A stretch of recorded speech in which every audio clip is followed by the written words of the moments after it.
নিজ হাতে উপার্জিত খাবারের চেয়ে, অর্থের চেয়ে শ্রেষ্ঠ খাবার পৃথিবীর কোন মানুষ কোনদিন ভক্ষণ করে নাই। চিল্লায় কোন সুবহানাল্লাহ।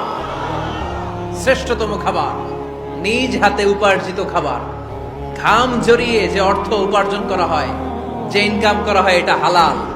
আর হালাল খেয়ে দোয়া করলে কবুল করে কে? এজন্য খেটে খাওয়া মানুষ, শ্রমজীবী মানুষ আর মেহনতি মানুষদেরকে বিশ্বনবী খুব ভালোবাসতেন। তারা বিশ্বনবীর বন্ধু, আর বিশ্বনবী ছিল তাদের বন্ধু। সুবহানাল্লাহ পড়েন। এত ভালোবাসতেন বিশ্বনবী খেটে খাওয়ার মেহনতি মানুষদেরকে। সব সময় বিষ্ণু ইসলাম তাদের জন্য দোয়া করতেন। এজন্য যারা খেটে খায় তারা কপালওয়ালা, তারা মুস্তাজাবুদ দাওয়া। তারা কি? মুস্তাজাবুদ দাওয়া মানে এমন ব্যক্তি যে ব্যক্তি দোয়া করতে দেরি হয় কিন্তু দোয়া কবুল হতে দেরি হয় না।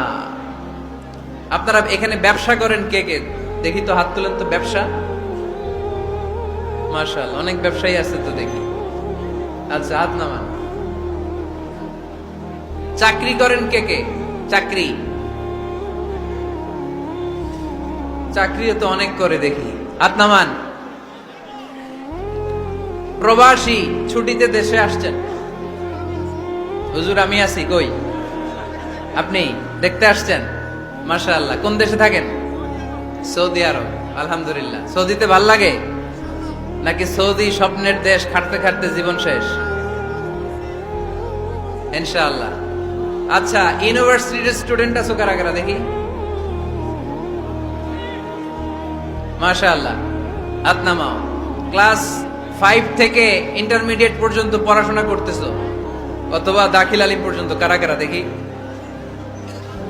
মাশাআল্লাহ, হাত নামাও, হাত নামাও।